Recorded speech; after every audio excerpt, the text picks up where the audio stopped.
I do think that those questions regarding the age of students when they start using these types of technologies, or whether we should teach these when we are so busy teaching the traditional skills of having students write with pencils on papers and also read from actual books and all that kind of thing. And I think I am still pro traditional skills. I think that the more skills we develop, the more competitive we'll be in this market nowadays. I think these are still very valid skills. But I wanted to remind you, as one of the authors from our readings this session talks about, they basically say students are now reading and writing as much or even more electronically than with conventional texts. So if we only teach traditional skills, are we preparing them for what they're actually going to be doing in their lives from now on? I also want to remind you a couple of stories from the media. Remember the young programmer who develops an app and makes it available on the web? Everybody starts using it, and now he's a multimedia millionaire.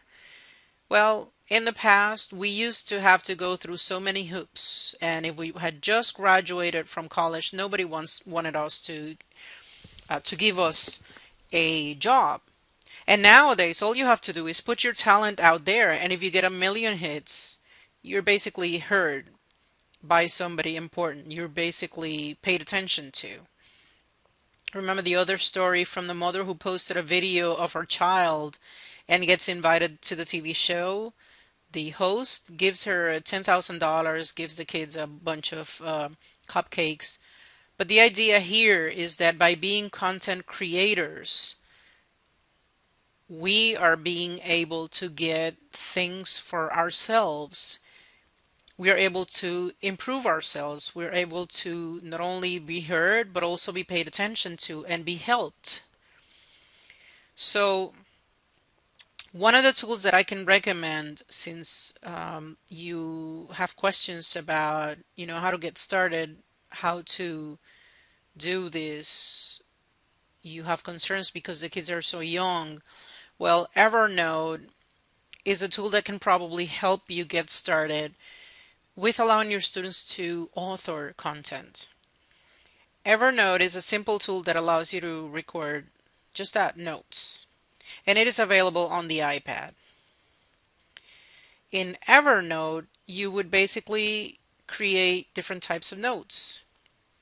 And in the notes, you can have something like text. You can have pictures from the camera or photographs that you already have shot that are saved in the iPad.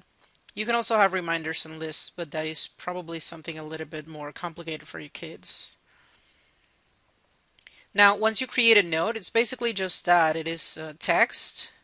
Your kids may already know how to write sentences, so they can write a sentence using Evernote and then illustrate it with a photograph or a picture.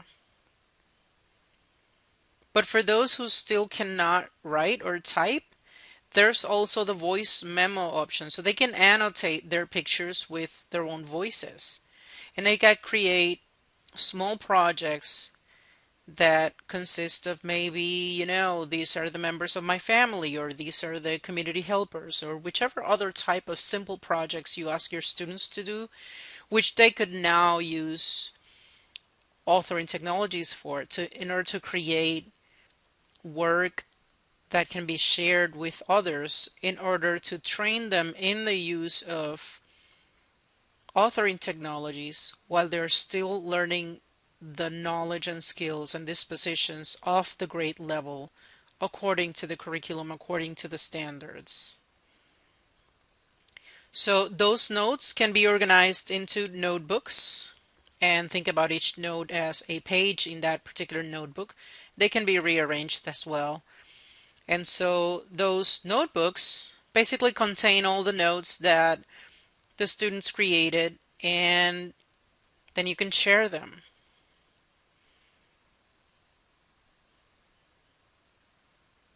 Once you share these notebooks, then you realize the power of Evernote, because you can actually view these shared files on an iPad, but also on a cell phone.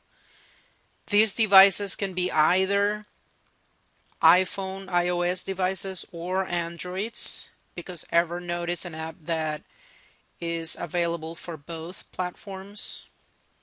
And you can also watch it in a regular computer, in a laptop, via a browser, and the laptop could be a Mac or a PC. So you're not restricted to just the iPads in your classrooms. If your students go home and all they have is access to an Android phone, they can continue to work in their projects.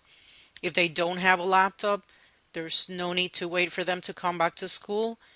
They can continue to work in their projects in their cell phones of their parents. So now, not only we have authoring tools available, but also we have choices in terms of the devices we can use to continue our work in the classroom.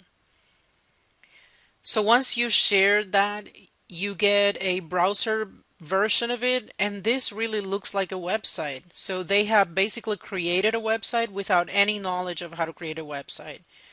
You have a menu on the left through which students can or parents can access all the notes that the students created. And then you have the portion in the middle that displays the content of the note, which would be your text, your images, and your voice annotations. So here's really hoping that you'll promote the use of authoring technologies in your classroom from now on, and that you'll give this kind of technology a chance.